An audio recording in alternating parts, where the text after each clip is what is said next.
अस्सलाम वालेकुम जी। आज का हमारा टॉपिक है conservation of angular momentum in Lagrangian formulation. यानी कि हम एंगुलर मोमेंटम को देखेंगे कि आया वो कंजर्व होता है। हमने न्यूटोनियन मैकेनिक्स में इसे पढ़ा हुआ है। हमने पढ़ा हुआ था in the absence of external torque total angular momentum of this system remains constant. ये हमारी न्यूटोनियन मैकेनिक्स के अकॉर्डिंग हमने डेफिनेशन पढ़ी हुई थी। मगर आज हम लैग्रांजियन फॉर्मूलेशन के अकॉर्डिंग पढ़ने वाले हैं कंजर्वेशन ऑफ एंगुलर मोमेंटम। तो शुरू करते हैं। लेट्स से सबसे पहले एक टर्म आएगी इसमें, isotropy of the space. Isotropy of the space से क्या है, आप समझो कि आपके पास जो पोटेंशियल एनर्जी है, जब आप मुख्तलिफ डायरेक्शन में देखें किसी एक पर्टिकुलर पॉइंट से और पर्टिकुलर पॉइंट से सेम डिस्टेंस पे आप जाएं तो उसकी वैल्यू सेम आए, जबकि इसका ना सारी डायरेक्शन एक तरह से इक्विवेलेंट होगी। आप जिस मर्जी सिंथ में चले जाओ, आपके पास पोटेंशियल एनर्जी की वैल्यू क्या आ रही है, सेम आ रही है। तो इस टर्म को, इस कंसेप्ट को हम क्या नाम देते हैं, आइसोट्रोपी ऑफ अ स्पेस। ठीक होगी बात। तो अब क्या है ये आपके पास कंजर्वेशन, हम कैसे पढ़ेंगे? तो हम कहेंगे कि आइसोट्रोपी ऑफ स्पेस की वजह से लैग्रांजियन किसी क्लोज सिस्टम में तब्दील नहीं होता। यानी कि सिस्टम आपके पास एक मामूली सी रोटेशन लेता है, ठीक है, तो उससे लैग्रांजियन पे कोई फर्क नहीं आएगा। यानी डेल्टा एल आपके पास इक्वल टू 0 होगा।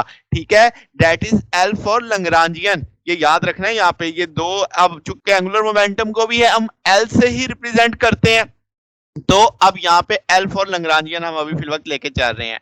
ठीक है जनाब। तो क्या है, आपने समझना कि क्लोज सिस्टम की लैग्रांजियन में कोई बदलाव नहीं आता अगर वो मामूली सी भी रोटेशन लेता है किसी आइसोट्रोपी ऑफ स्पेस के अंदर। ठीक है, तो आप इसे कैसे ले रहे हैं? कंडीशन क्या हो गई कि डेल्टा एल इक्वल टू 0, ये हमारी कंडीशन है। हमने शुरू से तय कर लिया कि भाई लैग्रांजियन में बदलाव नहीं आएगा।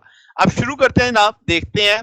लेट्स से आप कहें कि जी आपके पास लैग्रांजियन आपके पास है डेल्टा एल, उसमें हम समान रोटेशन ले रहे हैं, तो आप कहेंगे डेल्टा थीटा की रोटेशन है। जैसे आप इस फिग में देख रहे हैं, अराउंड द जी एक्सिस हम इसे देख रहे हैं। तो आप एक पोजीशन से दूसरी पोजीशन में जाते हैं तो थीटा में बदलाव आता आपको दिख रहा है, तो पोजीशन में भी चेंज आ रहा है, जिसे हमने डेल्टा आर आई का नाम दे दिया है। तो हम क्या मानेंगे कि आपके पास इस सिस्टम में जितने वेक्टर्स हैं वो सारे के सारे एक साथ रोटेट कर रहे हैं, ताकि आप कहेंगे जितनी थीटा में इंक्रीमेंट है उतनी ही बाकी वेक्टर्स में भी इंक्रीमेंट है। तो ये एक बेसिक सा कंसेप्ट है, सर्कुलर मोशन का हमारे पास होता है। तो लेट्स से, तो चेंज इन पोजीशन अगर हम देखें जो आपके पास डेल्टा थीटा की वजह से आई, तो आप उसे रिप्लेस कर सकते हो delta R I delta theta Z cross R I vector. ठीक हो गया। तो आपने इसे डेल्टा थीटा, तो आपके पास मैग्नीट्यूड है, अब उसकी vector form along the axis of rotation आप कह लो जी आ गया आपके पास, तो मैंने जी यूनिट वेक्टर की direction they the into are आई, आपके पास वेक्टर आ गया। अब अगर आप यहां से मैग्नीट्यूड के लिहाज से देखो तो delta R I sine phi, आप यहां से समझ सकते हैं आर आई है, इसका आपने परपेंडिकुलर कंपोनेंट लेना है तो आर आई साइन फाई बनेगा, तो वो डेल्टा थीटा के साथ मल्टीपल होगा, तो तब आपके पास आप इसे लिख सकते हैं कि z unit vector cross are I vector delta theta की सेंस में भी इसे लिखा जा सकता है। तो फिर वापस चलते हैं जनाब। तो आपने change in position in term of theta देख ली। अब मैं कहता हूं जाहिर है पोजीशन चेंज हो रही है तो उसकी वेलोसिटी में भी बदलाव आ रहा होगा, तो उसे मैं डेल्टा वी आई का नाम दे देता हूं। तो थीटा की लैंग्वेज में कैसे लिख सकता हूं? तो मैंने लिखा डेल्टा आर आई डॉट, तो जिसे आपने डेल्टा वी आई मानना है वेलोसिटी, तो पूरे टॉपिक में मैं जहां आर डॉट लिखूं तो आपने समझना है कि वेलोसिटी लिखी हुई है, तो आप उसे कैसे पढ़ोगे? Delta theta Z unit vector cross V आई।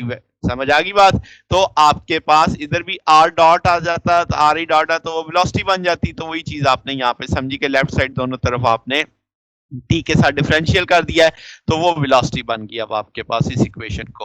तो जनाब अब आपको वेलोसिटी भी मालूम है, हम कह देते हैं लैग्रांजियन हमारे पास किस किस पे डिपेंड कर रहा है? पोजीशन पे डिपेंड कर रहा है और वेलोसिटी पे डिपेंड कर रहा है। आपने एन जनरलाइज कोऑर्डिनेट उसके कंसीडर कर लिए हैं। ठीक हो गया जनाब। अब आपके पास इतनी स्मॉल चेंज है, इतनी स्मॉल चेंज है, तो हम इसे कैसे लिख सकते हैं कि डेल्टा एल बराबर है N equal 1 to N partial L over partial R I delta R I. समझ आ गई बात? इसी तरीके से आपके पास n is equal to 1 partial l over partial vi partial delta vi, यानी एक दफा आपने जनरलाइज कोऑर्डिनेट के अकॉर्डिंग पोजीशन के अकॉर्डिंग उसे डिफरेंशियल किया और एक दफा आपने उसे वेलोसिटी के लिहाज से देख लिया। अब जनाब क्या है, हमें वैल्यूज पता है, हमें डेल्टा आर आई की वैल्यू भी पता है, हमें डेल्टा वी आई की वैल्यू भी पता है। ये दोनों वैल्यूज हम यहाँ पे प्लेस कर सकते हैं। डेल्टा आर आई की जगह भी लगाया जा सकता है, डेल्टा वी आई की जगह लगाया, वो वैल्यू प्लेस कर दी। अब आपके पास partial L over partial I dot है आपके पास, और delta theta Z unit vector cross R R I यहाँ पे मिसिंग है, तो आपके पास L summation N is equal to 1 to n partial L over partial V I delta theta Z cross और आपके पास वी आई वेक्टर आ गया। अब आप स्केलर ट्रिपल प्रोडक्ट पढ़ा हुआ है आपने वेक्टर एनालिसिस के अंदर, तो आप जानते हैं A dot B cross C बराबर होता है B dot C cross A, यानी आप इसका ऑर्डर थोड़ा सा चेंज कर सकते हैं। तो मैं अब यहां से डेल्टा थीटा जेड बाहर निकालूंगा, यहां से भी डेल्टा थीटा जेड बाहर निकालूंगा। तो आप लिख सकते हैं अल्टीमेटली, वो आपने इसे थोड़ा सा अरेंज कर लिया, अगर आप इसे ए मानते हो, इसे बी मानते हो, इसे सी मानते हो, तो आप लिख सकते हो बी बराबर है सी क्रॉस ए। तो अब आप इसे इस पैटर्न पे लिख देंगे। ठीक होगी बात, समझ आ गई? तो अब आपने delta theta Z unit vector इधर से बाहर निकाल लिया, delta theta Z unit vector इधर से भी बाहर निकाल लिया। अब ये डॉट है तो आप दोनों में से कॉमन लेके ओवरऑल डॉट बना सकते हैं इसके साथ। ठीक होगी बात? इसमें भी है इसमें भी है, तो ओवरऑल डॉट के पैटर्न को आपने अलग कर दिया। अब यहां पे जो partial L over partial R आई है, इसके मैं मजीद सिंप्लीफाई करता हूं इसको। तो आप लैग्रांजियन की हेल्प ले लें, तो आप कहेंगे D by D T partial L over partial R I dot minus partial L over partial R I.